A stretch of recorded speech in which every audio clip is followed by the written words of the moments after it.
کے لڑکے تھے اس وقت، وہ سفر میں تھے، جا رہے تھے. اللہ کے نبی نے انہیں نصیحت کی کہ میں تجھے ایک نصیحت کرتا ہوں کہ کبھی بھی حق بات کہنے سے مت ڈرنا، کیونکہ دنیا کے اندر جو لوگ ہیں وہ تمہارا صرف اتنا ہی کچھ بگاڑ سکتے جتنا اللہ نے تمہارے مقدر میں لکھا ہے.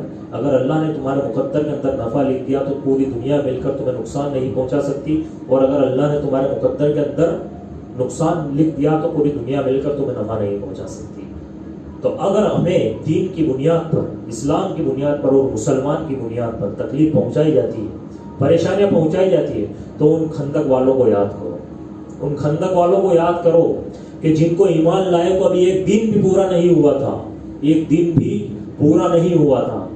ایک دن کسے بولتے ہیں؟ خالی کل ایمان لے کر آئے، آج بھی پورا نہیں ہوا. انہوں نے جو ہے موت کو گلے لگانا پسند کیا، لیکن ایمان سے سودا کرنا پسند نہیں کیا. آخر میں ایک عورت بچی تھی، اس عورت کے ہاتھ میں ایک دودھ پیتا بچہ تھا، نوسید بچہ تھا. تو جب اس عورت کو جو ہے آگ میں ڈالنے کے لیے کہا گیا تو پیچھے ہٹی، آگ کو دیکھا، ڈر گئی. دل کے اندر ایک ڈر آیا کہ میرے ہاتھ میں چھوٹا بچہ ہے، میں کس طریقے سے بولوں. اللہ تبارک و تعالی نے اس بچے کو جو ہے زبان دی، اس بچے کو زبان دی، قوت گویائی دی. اس بچے نے کہا کہ اس پھر کہ ماں تو صبر کر کہ اللہ تبارک و تعالیٰ نے تیرے لیے جنت کو تیار کر کے رکھا. اور وہ ماں کیا، وہ اس بچے کے سمیت اس آگ کے اندر اس نے چھلانگ لگا دی. اب ذرا آپ سوچئے دودھ پیتا بچہ کتنا چھوٹا ہوتا ہے. ماں کی محبت دونوں نے ایک ساتھ قربانی دی. صرف ایک دن لائے تھے ایمان لائے کو، ایک دن ہوا تھا. الحمدللہ اللہ نے ہمیں مسلمان گھرانے میں بھیجا ہے، اور اس کے بعد اللہ نے ہمیں توحید جیسی نعمت سے نوازا. تو پھر ڈر کس بات کا ہے؟ مایوسی کس بات کی؟ غم کس بات کا ہے؟ سب سے پہلے اگر کوئی مصیبت آتی ہے تو ہمارے دماغ میں کبھی مایوسی آنی ہی نہیں چاہیے، کیونکہ مایوسی کیا ہے، نو امیدی کیا ہے، یہ کفر ہے. اور اللہ تبارک و تعالیٰ نے حضرت اسحاق علیہ السلام اور دوسرے دیگر انبیاء کرام کے ذریعے اس کو کفر قرار دیا ہے قرآن مجید کے اندر. تو ایک بہت بڑا کفر ہے کہ ہم جو ہے مایوس ہو اور ہم اس دنیا سے ڈریں. بلکہ یہ دنیا لوگوں سے ڈرنے کی کوئی ضرورت نہیں ہے. آپ اگر اکیلے ہو اور اگر آپ ایمان پر ہو، توحید پر ہو، استقامت کے ساتھ دین پر ڈٹے ہو، تو یہ اتنا ہی نقصان پہنچا سکتے ہیں جتنا اللہ نے آپ کے مقدر میں لکھا ہے. حد اگر آپ کو موت دے دیں گے تو موت پر آپ کی دنیاوی جو ہے مشکلات، جو عارضی تکالیف ہے وہ ختم ہو جائے گی، لیکن اس کے بعد آپ کی دراصل حقیقت والی زندگی شروع ہوگی، جس کے اندر اللہ نے آپ کے لیے لذتوں بھری زندگی رکھی ہے. لیکن اگر آپ نے اپنے ایمان کا سودا کیا اور اگر آپ کفر کی موت مرے تو آپ نے اس عارضی پریشانیوں سے چھٹکارا پانے کے لیے اپنی تھوڑی زندگی تو اور جی لی 10-20 سال کی، لیکن جب مرے اس کے بعد پھر آپ کا انجام کیا ہونے والا ہے بتائیے آپ. انہوں نے تو آپ کے گھر کو 2 گھنٹے کے لیے، 2 دن کے لیے جلایا. اب آپ قبر کے اندر ہمیشہ کی آنکھ سے کون بچائے؟ انہوں نے آپ کے گھر بار کو اجاڑا. تھوڑے دن کی پریشانی تھی، پھر اللہ تبارک و تعالیٰ اس کے رحم اور فضل و کرم سے آپ کو واپس سے جو ہے معتدل کر سکتا ہے. لیکن ذرا بتائیے کہ جہنم کی آنکھ سے کون بچائے؟ اور جہنم کی آنکھ، اس کے تعلق سے، جہنم کے تعلق سے ایک مرتبہ اللہ کے نبی اور صحابہ کرام بیٹھے ہوئے تھے، تو ایک دھڑام سے ایک آواز آئی. تو اللہ کے نبی نے صحابہ سے پوچھا کہ ذرا بتائیے کہ کس چیز کی آواز ہے؟ تو صحابہ نے کہا پانی ہے. صحابہ کرام نے کہا کہ اللہ اس کے رسول بہتر جانے. اللہ کے نبی صلی اللہ علیہ وسلم نے فرمایا کہ آج سے 70 سال پہلے اللہ تبارک و تعالیٰ نے جہنم کے منہ میں ایک پتھر کو ڈالا تھا، وہ آج جا کر اس کی تہ تک پہنچا، یعنی 70 سال تک جو ہے اس نے مسافت کو طے کیا. اب ذرا بتائیے کہ عارضی تکلیفیں چاہیے یا پھر وہ جہنم چاہیے؟ بتائیے کیا چاہیے؟ یہ عارضی تکلیفوں کو گلے لگا لیجیے، ان کو اپنے ساتھ رکھ لیجیے، اور اس کی مایوس ہونے کی بجائے اپنے ایمان کو مضبوط کیجیے، اپنے ایمان کو مضبوط کیجیے. اور ہمیشہ اللہ سے یہ دعا کیجیے کہ اللہ تبارک و تعالیٰ تو ہمارا جب خاتمہ کر تو خاتمہ بالخیر کر. تو جب ہمارا خاتمہ کر تو ایمان پر خاتمہ کر، تو ہمارا خاتمہ کر تو اسلام پر خاتمہ کر. ہم مسلمان ہو، ہم مومن ہو، ہم تیری تابعداری کرتے ہوں، ہم تیرے نبی صلی اللہ علیہ وسلم کے پیروکار ہوں، نہ کہ ہم دنیا سے بزدلی کی موت مرے، ہم دنیا سے ڈر کر اس دنیا سے جائیں. تو کیا وجہ ہے کہ ایک انسان ایمان لانے کے بعد عمل میں پیچھے رہ جاتا ہے؟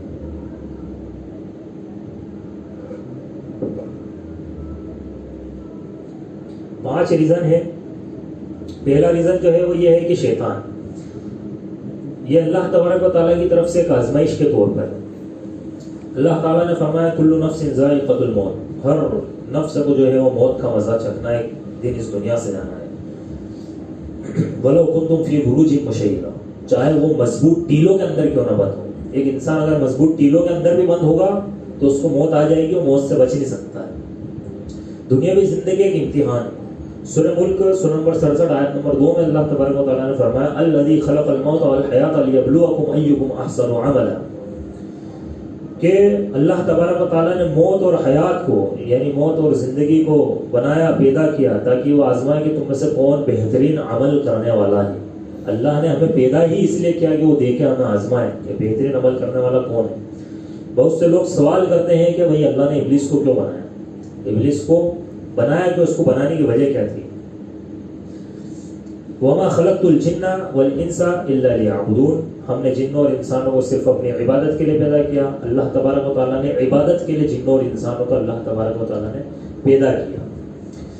اب اس کا جو آنسر ہے وہ یہ ہے کہ ایگزام کے اندر چوز دا کریکٹ آنسرس آتے ہیں بہت سارے، کہ بھئی اس کے اندر سے جو ہے چوز کرو تمہیں کون سے، مطلب کون سا صحیح ہے اس کے اوپر ٹیک لگاؤ۔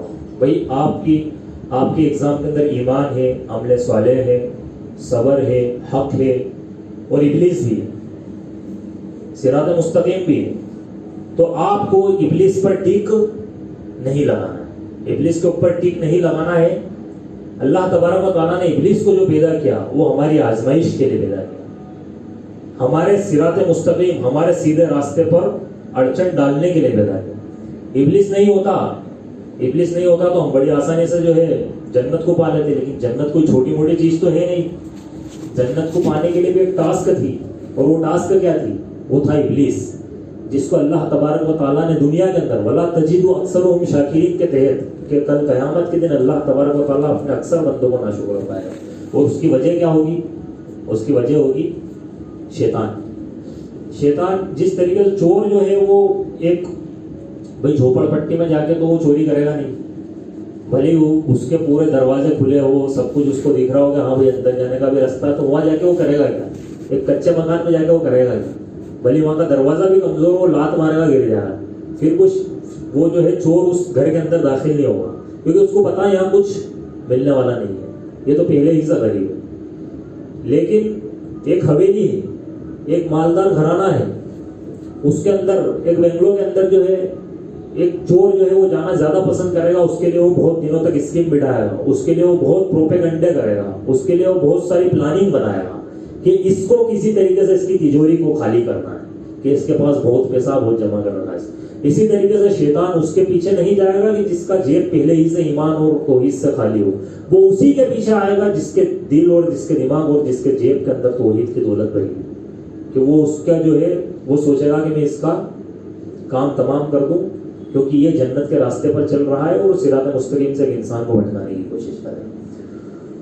تو ابلیس کے راستے پر ٹیک نہیں لگانا ہے۔ اللہ تعالیٰ نے سورہ اعراف میں فرمایا، ابلیس نے کہا اللہ سے فَبِمَا أَغْوَيْتَنِي، اے اللہ کیونکہ تو نے مجھے غلط راستے پر ڈال دیا، لَأَقْعُدَنَّ لَهُمْ صِرَاطَكَ الْمُسْتَقِيمَ، تو میں تیرے سیدھے راستے پر ان کا انتظار کروں گا۔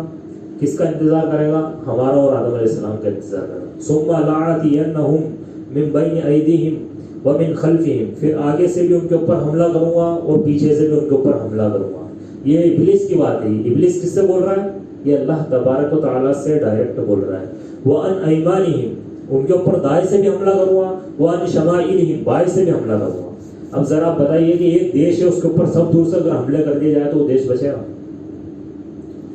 یہاں پر ایک انسان کے اوپر، ایک انسان کے نفس کے اوپر، ایک انسان کے اور ایک انسان کے نفس کے اوپر شیطان ابلیس جو ہے وہ چاروں طرف سے حملے کر رہا ہے، ہر طرف سے حملے کر رہا ہے۔ وَلَا تَجِدُ أَكْثَرَهُمْ شَاكِرِينَ، اور ان میں سے اکثر کو تو ناشکرا پائے گا۔ سورۃ الاسراء میں اس نے اللہ سے کہا لَئِنْ أَخَّرْتَنِي إِلَىٰ يَوْمِ الْقِيَامَةِ لَأَحْتَنِكَنَّ ذُرِّيَّتَهُ إِلَّا قَلِيلًا، میں اس کی اولاد کو بہت کم کو چھوڑ کر اکثر کو گمراہ کر دوں گا۔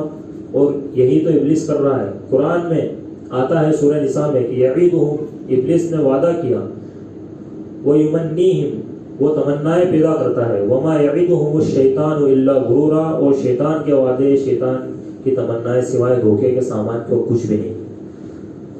تو آئیے ہم جانیں کہ شیطان سے فائٹ کیسے کریں. سورہ فاطر ان الشیطان لکم عدو، یقیناً شیطان تمہارا کھلم کھلا دشمن ہے. فاتخذہ عدوا، تو بس تم اسے دشمن ہی سمجھنا.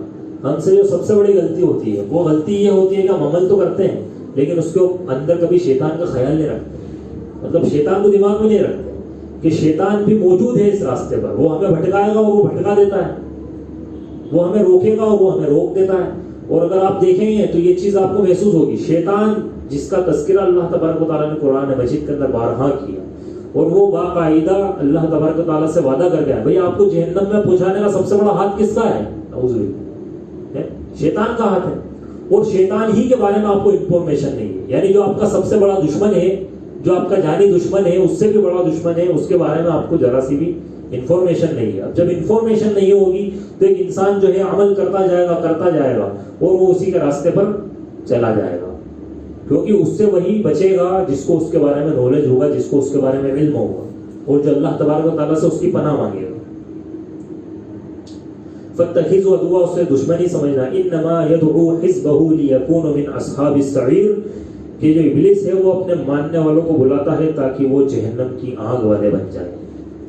تو ہمیں شیطان سے جو ہے وہ فائٹ کرنا ہے. سب سے امپورٹنٹ چیز جو ہے انفارمیشن ہے، لیکن جانیں گے تو عمل کریں گے. جب پتہ ہی نہیں ہوگا تو ایک انسان عمل نہیں کر پائے گا. مثال کے طور پر سورہ ناس میں اللہ تبارک و تعالیٰ نے فرمایا قل اعوذ برب الناس، کہو کہ میں پناہ مانگتا ہوں انسانوں کے رب کی، ملک الناس، انسانوں کے بادشاہ کی، الہ الناس، انسانوں کے معبود کی، من شر الوسواس الخناس، وسوسہ ڈالنے والے کے شر سے.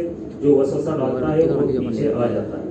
نبی زبان کا وسواس اسے کہتے ہیں جو وسوسہ بہت زیادہ ڈالتا ہے، اور خناس یعنی بار بار پیچھے آنا اور آگے بڑھنا. عبداللہ ابن عباس رضی اللہ تعالیٰ عنہ نے بتایا کہ امام ابن کثیر نے اس سے اپنی شرح میں جمع کیا ہے، بتایا کہ شیطان جالس علی قلب ابن آدم، کہ آدم کی اولاد کے دل پر شیطان جو ہے وہ بیٹھا رہتا ہے. جیسے ہی بندہ اللہ کو یاد کرتا ہے وہ پیچھے آ جاتا ہے، اور جیسے ہی انسان جو ہے اللہ کو بھول جاتا ہے تو واپس سے کیا ہو جاتا ہے؟ واپس سے آگے آ جاتا ہے. یعنی اللہ کی یاد میں شیطان کی دوری ہے. ایک بات یاد رکھیں، اللہ کی یاد نہیں ہے تو شیطان دور نہیں ہے، بلکہ شیطان آپ کے دل ہی پر سوار رہے گا ہمیشہ. اور ذرا آپ سوچئے کہ ہمارے دلوں میں اللہ کی یاد کتنی رہتی ہے. جب تک اللہ کی یاد ہمارے دلوں پر رہے گی شیطان غالب نہیں ہوگا. اور شیطان غالب ہوا تو شیطان پھر فرعون کے راستے پر چلائے گا، شیطان پھر نمرود کے راستے پر چلائے گا، شیطان پھر حامان کے راستے پر چلائے گا، شیطان پھر شداد کے راستے پر چلائے گا، شیطان پھر تکبر کے راستے پر چلائے گا، شیطان پھر اس دنیاوی لالچ کے راستے پر چلائے گا. شیطان اس دنیا کو مزین کر کے دنیا کو جنت بتائے گا اور اس کو ہم مانیں گے، اس کو ہم تسلیم کریں گے. شیطان کہے گا کہ اس دنیا میں اپنی ساری تمنائیں پوری کر لیں، ہم اس کو پورا کریں گے. شیطان کہے گا کہ زکوٰۃ مت نکال، تیرا مال کم پڑ جائے گا، ہم زکوٰۃ کو نہیں نکالیں گے، اس کے چکر میں کل قیامت کے دن پھنس جائیں گے. شیطان جو ہے ہمیں تمام چیزوں سے روکے. شیطان کہے گا کہ دیکھ 5000 کا کسٹمر سامنے کھڑا ہے، نماز پڑھنے جائے گا، نماز تیری کہاں جائے گی؟ توبہ کر لینا، اللہ سے معافی مانگ لینا، بعد میں پڑھ لینا. پھر وہ ایسا روز کرے گا، ڈیلی کرے گا، ہمارا معمول بنا دے گا کہ ہم نے نمازیں ڈیلی چھوڑ دی، ہم قضا کریں. اس کے علاوہ ہمارے پاس کوئی دوسرا طریقہ نہیں. شیطان ہمیں یاد رکھیے، شیطان کسٹمر کو بھی لے کے آ سکتا ہے، ایسی بات نہیں ہے. اور یہ حقیقت بات، شیطان کسٹمر کو لے کے آ سکتا ہے اور وہ لے کر آتا ہے.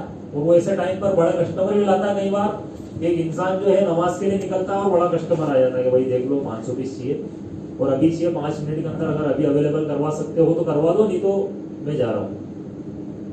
اور پھر ایک انسان کیا کرتا ہے کہ وہاں چلو کہاں تھوڑا فائدہ ہو رہا ہے اس کے اندر، کہاں ابھی پڑھ دیں گے بعد میں، کوئی دقت نہیں. کون پوچھنے والا، کون سوال کرنے والا ہے، ذرا بتائیے. یعنی بھٹکانے کے لیے انسان بیٹھا ہے، رہنمائی کرنے کے لیے کوئی بھی نہیں بیٹھا. ایک بات یاد ہے، شیطان ہمیشہ 24/7. بتائیے ہم خود توحید پر موجود ہیں لیکن اس کے باوجود ہم لوگوں کی رہنمائی نہیں کرتے، لوگ ہماری کیا رہنمائی کریں.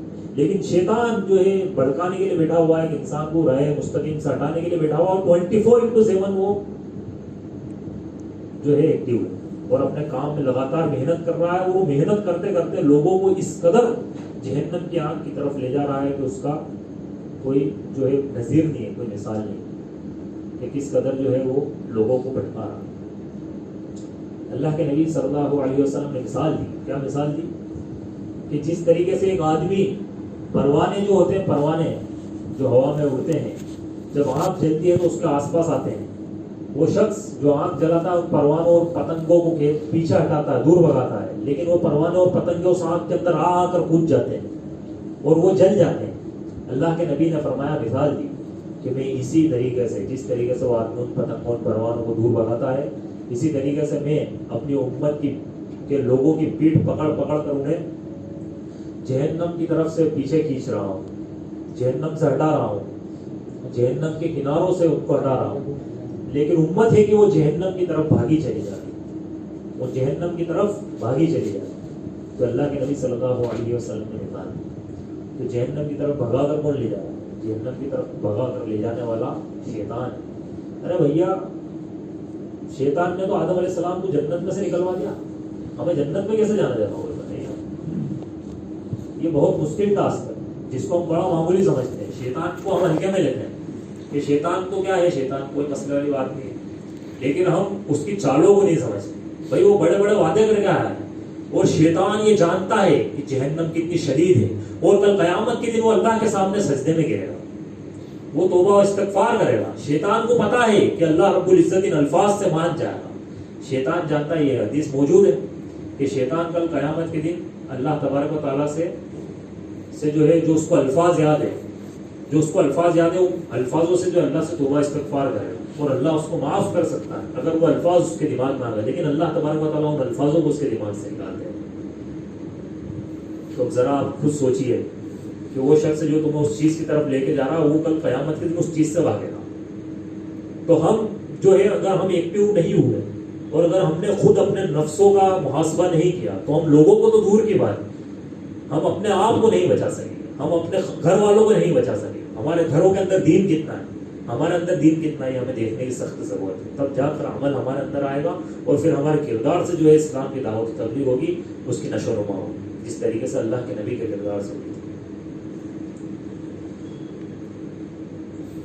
ہمیں یاد رکھنے کی ضرورت ہے۔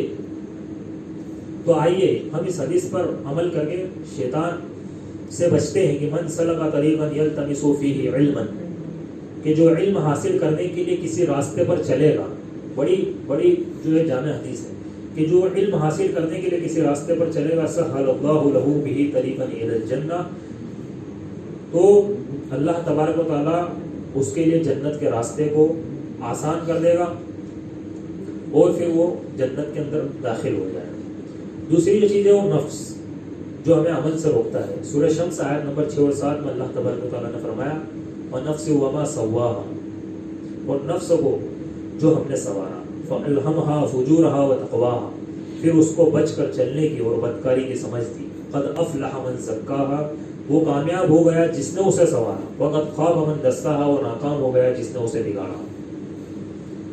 تو نفس جو ہے یہ ہمارا سب سے بڑا، اگر دیکھا جائے، جس کے اوپر شیطان بیٹھا ہوا ہے، شیطان جالس علی قلبی ابن آدم، شیطان انسان کے دل پر بیٹھا رہتا ہے سوار، یہ ہمارا دشمن ہے، یاد رکھیے۔ یہ ہمیں نفس کو جس طریقے سے ہم سواریں گے اس طریقے سے وہ سورے گا، اور وہ اس طرف ہماری رہنمائی کرے گا، اس طرف ہمیں مائل کرے گا۔ نفس کو آپ ایسے کاموں میں لگائیے، نفس کو آپ زیادہ سے زیادہ نفس پر محنت کیجیے، نفس کے لیے دعا کیجیے، اللہ تبارک و تعالیٰ سے توبہ استغفار کیجیے۔ کیا ہوتا ہے کہ جب ایک انسان اللہ رب العزت سے، جب ایک انسان کوئی گناہ کا کام کرتا ہے، حدیث ہے اللہ کے نبی صلی اللہ علیہ وسلم کی ابن ماجہ کی، جب ایک انسان کوئی گناہ کا کام کرتا ہے تو اس کے سینے پر ایک سیاہ دھبا پڑ جاتا ہے۔ جب وہ توبہ کرتا ہے تو وہ دھبا مٹ جاتا ہے، لیکن اگر وہ گناہوں پر اصرار کرتا ہے تو وہ دھبا اس کے قلب اور جگر کو مفلوج کر لیتا ہے، یعنی اس کے دل اور اس کے جگر پر وہ بس جاتا ہے، اس کے قلب اور جگر کو مفلوج کر لیتا ہے۔ اور اگر وہ توبہ کرتا ہے دھبا مٹ جاتا ہے، اور نہیں کرتا، وہ گناہوں پر اصرار کرتا ہے تو اس کے قلب و جگر کو مفلوج کر لیتا ہے، اور وہ ایسے راستے پر چل پڑتا ہے جو اس کے لیے ہلاکت اور بربادی کا سبب بن جاتا ہے، اور وہ دنیا اور آخرت دونوں کے اندر ناکام اور نامراد ہو جاتا ہے۔ تو سب سے پہلی جو شروعات ہوتی ہے وہ نفس سے ہوتی ہے، کہ یہاں پر اللہ نے ایک معیار بتایا کہ قد افلح من زکاہا، کہ وہ کامیاب ہو گیا جس نے اپنے نفس کو کیا کیا، سنوارا، اور وہ ناکام ہو گیا جس نے اسے بگاڑا۔ کہ نفس ہی ہمیں جو ہے اچھے کام کی اور برے کام کا حکم دیتا۔ اللہ تعالیٰ نے سورہ یوسف میں فرمایا، ان النفس لامارۃ بالسوء، یقیناً نفس برائی کا حکم دیتا ہے، نفس ہمیں لذتوں کا حکم دیتا ہے، رنگینیوں کی طرف لے کر جاتا ہے. نفس کہتا ہے کہ یہاں پر لگژری زندگی بناؤ، نفس کہتا ہے کہ بڑی بڑی گاڑیاں لاؤ، نفس کہتا ہے کہ 1 سے 1.5 لاکھ کا موبائل چلاؤ لیکن غریبوں کی مدد مت کرو.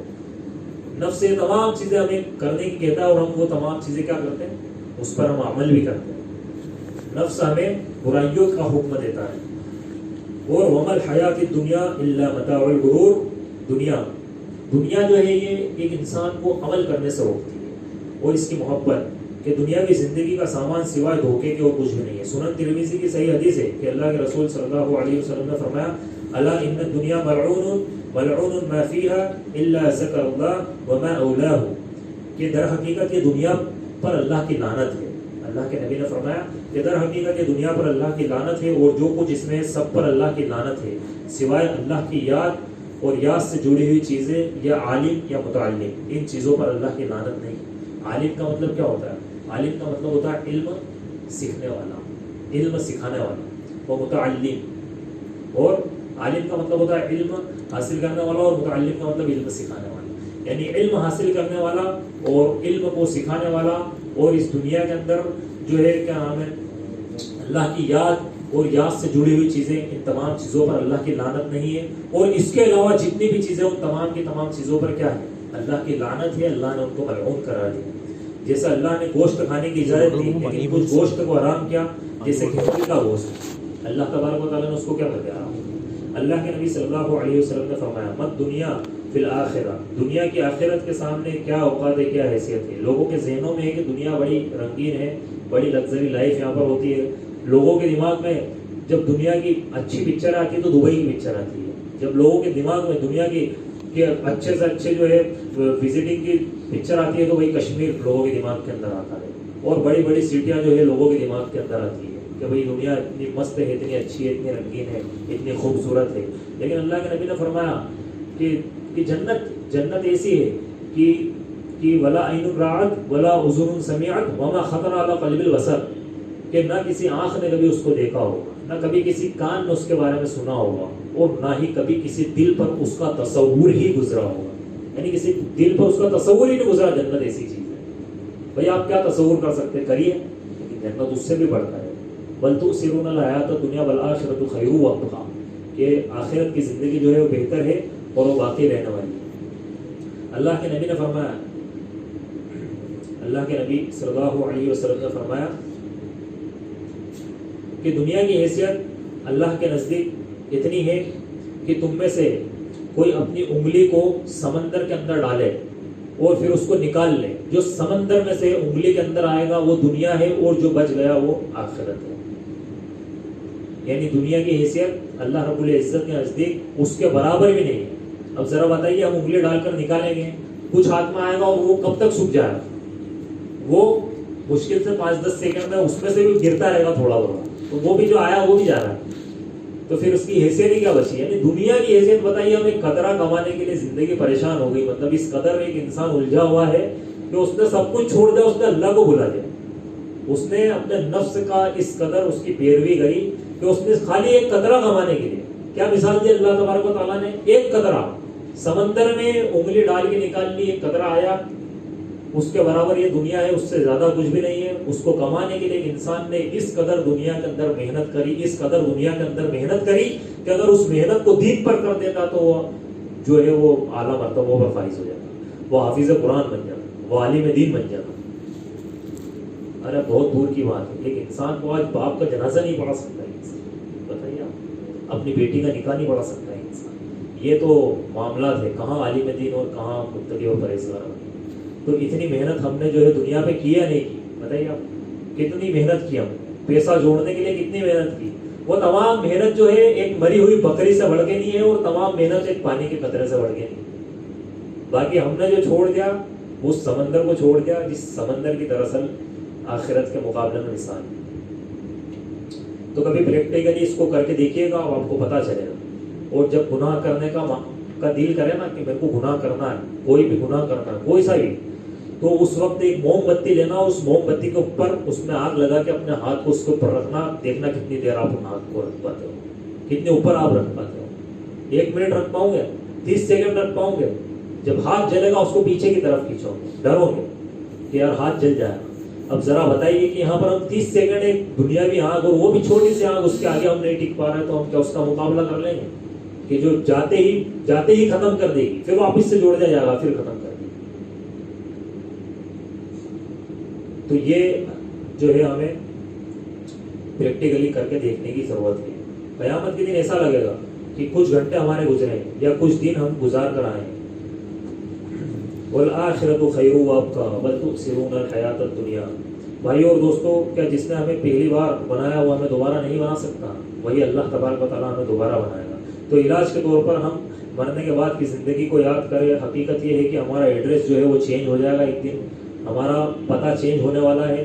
دنیا میں جب ہمارا پتہ چینج ہوتا ہے، ہم اس کے بارے میں جو ہے ہم اس کے بارے میں ڈیٹیل نکالتے ہیں، ہم اس کے بارے میں جانکاری نکالتے ہیں، لیکن یہاں سے ہمارا پتہ چینج ہونے والا ہے، ہمیں اس کے بارے میں کچھ بھی جانکاری نہیں ہے۔ ابھی اگر میں یہ بول دوں یہاں پر کسی سے کہ بھائی آخرت کے تعلق سے 10 سے 15 منٹ کو یہاں پر بیان کر دو، کتنے منٹ؟ 10 سے 15 منٹ کو ایک بیان کر دو، اور بہترین بیان کر دو جس کے اندر اللہ کی یاد آ جائے اور آخرت کی یاد آ جائے اور اللہ کے حساب و کتاب کی یاد آ جائے۔ کتنے لوگ بیان کر دیں گے؟ اور پھر یہی ایک طرف بول دو کہ بھائی دنیا کے معاملات میں ذرا اپنے واقعات سنا یار کیا مسئلہ ہے، تو پھر آپ دیکھو کہ رات چھوٹی پڑ جائے گی، رات چھوٹی پڑ جائے گی۔ یہ بہت بہت سوچنے والی بات ہے، غور و فکر کرنے والی اور تدبر کرنے والی بات کہ ہم نے حقیقت بات تو یہ ہے کہ جو ایڈریس ہمارا چینج ہو جائے گا ایک دن، اس کے تعلق سے ہمارے پاس ایک 5-10 منٹ کا علم بھی نہیں، اور جو ایڈریس دراصل ہمارا ہے ہی نہیں، اس ایڈریس کے بارے میں ہمیں زمانے بھر کا نالج ہے جو کسی کام کا آنے والا نہیں۔ جنت کے بارے میں اللہ تبارک و تعالیٰ نے سورہ آل عمران میں فرمایا وَسَارِعُوا إِلَىٰ مَغْفِرَةٍ مِّن رَّبِّكُمْ، کہ جلدی کرو اپنے رب کی مغفرت حاصل کرنے میں، وَجَنَّةٍ عَرْضُهَا السَّمَاوَاتُ وَالْأَرْضُ، اور ایک ایسی جنت جس کا عرض یعنی جس کی چوڑائی زمین اور آسمان کے برابر ہے۔ جس کی چوڑائی کتنی ہے؟ یعنی آپ کو اکیلی ایک ایسی جنت ملنے والی بتائیے کہ جس کی زمین اور آسمان کے برابر چوڑائی ہے، تو کہاں یہاں پر 1000 اسکوائر فٹ کے مکان کے لیے آپ زندگی بھر پریشان ہوتے بتائیے۔ اللہ رب العزت یہاں پر بھی ہمارا انتظام کرتا ہے، ایسی بات نہیں ہے۔ 1000 کا 10,000 اسکوائر فٹ لیتے لوگ، اور اس سے بھی زیادہ لیتے ہیں، جس کے پاس جتنا اتنا لیتا ہے۔ لیکن اس کا مطلب یہ نہیں کہ ہم جو ہے دنیا کے اندر اس قدر ملوث ہو جائیں کہ ہم صرف اور صرف دنیاوی زندگی کے اندر لگ جائیں۔ تو یہ آپ کا ڈیسٹینیشن ہے جہاں آپ رہیں گے، خالدین فیہا ابدا ومساکن طیبۃ فی جنات عدن، اور ایسے گھر پاک گھر ہمیشہ رہنے والی جنت میں۔ اللہ تعالیٰ نے کہا اعدت للمتقین، جنت جو ہے وہ متقیوں کے لیے تیار کی گئی ہے۔ اللہ کے نبی کے پاس ایک نوجوان شخص آیا جس کی موت کا وقت قریب تھا۔ اس سے پوچھا کہ اپنے آپ کو کس حال میں پاتے ہو؟ اس نے کہا مجھے اللہ سے بہت امید ہے لیکن مجھے اپنے گناہوں سے ڈر لگ رہا ہے۔ تو اللہ کے رسول صلی اللہ علیہ وسلم نے فرمایا جو شخص اپنے آپ کو موت کے وقت اس حال میں پاتا ہے تو اللہ اس کو وہ چیز دے دے گا جس کی امید اس کو ہے، یعنی اللہ کی نعمت اس کو ملے گی۔ تو چند اشعار کے ساتھ جو ہے اپنے اس درس کو ختم کروا، وقت ہو چلا ہے، ٹھیک ہے۔ اللہ تبارک و تعالیٰ نے اس زمین کے اوپر متحرک لوگوں کو پیدا کیا جو کہ ہر زمانے کے اندر رہتے، اور انہوں نے دین کا دفاع کیا، اسلام کا دفاع کیا، چاہے انہوں نے اپنی جانوں کو لگا دیا، اپنے مالوں کو لگا دیا، اپنی اولادوں کو اس کے اندر وقف کر دیا، یہاں تک کہ اپنے شہروں سے بھی وہ کیا ہجرت کرنے نکلے۔ ان کا اصل مقصد جو تھا وہ کیا تھا؟ دین کی تبلیغ، دین کی اشاعت، اللہ کے دین کی جو ہے پامانی نہ بڑھ پائے، یعنی دین کی اشاعت و تبلیغ۔ وہ سنگ گرا جو حائل ہے رستے سے ہٹا کر دم لیں گے، ہم راہ وفا کے ریرو ہیں منزل ہی پہ جا کے دم لیں گے۔ یہ بات آیا ہے دنیا پر، ہم پھول بھی ہے تلوار بھی ہے، یا بس میں جہاں مہکائیں گے یا خون میں نہا کر دم لیں گے۔ ارباب حکومت سے کہہ دو یہ عزم کیا ہے ہم سب نے، جو حق کے مقابل آئے گا ہم اس کو مٹا کر دم لیں گے۔ ہم ایک خدا کے قائل ہیں، اقتدار کے حق ہر خود توڑ دیں گے، ہم حق کے نشاں ہیں دنیا میں باطل کو مٹا کر دم لیں گے۔ جو سینہ دشمن چاک کرے باطل کو مٹا کر خاک کرے، یہ روز کا قصہ پاک کرے وہ ضرب لگا کر دم لیں گے۔ یہ فتنہ و شر کے پروردہ تہذیب کے سامان لاکھ کرے، ہم بزم سزانے والے ہیں ہم بزم سزا کر دم لیں گے۔ یہ امریکی دلال بھلا کیا خاک ڈرائیں گے ہم کو، یہ امریکی دلال والا کیا خواب ڈرائیں گے ہم کو، ہم راہ وفا کے رہرو ہیں، منزل ہی پہ جا کر دم لیں گے. اس دیش کے ذرے ذرے کو ہم اپنے خون سے سینچیں گے، اللہ کی قسم اس دھرتی کو گلزار بنا کر دم لیں گے انشاءاللہ. جس خون شہیدہ سے اب تک گل رنگ ہوئی ہے یہ زمین، اس خون کے قطرے قطرے سے طوفان اٹھا کر دم لیں گے. یہ اللہ کے مجاہدوں کے اشعار ہیں، اس کے اشعار اور یہ ان کی زبانی اشعار ہیں کہ جو اللہ کے راہ میں جہاد کرتے، جو اللہ کے راہ، اور اللہ ان کو جو ہے اپنی طرف سے فتح و نصرت دیتا ہے، اللہ کی طرف سے ان کی تائید ہوتی ہے، ان کے لیے مدد آتی ہے. آخر میں اللہ رب العزت سے دعا ہے کہ اللہ رب العزت ہمیں کہنے اور سب سے زیادہ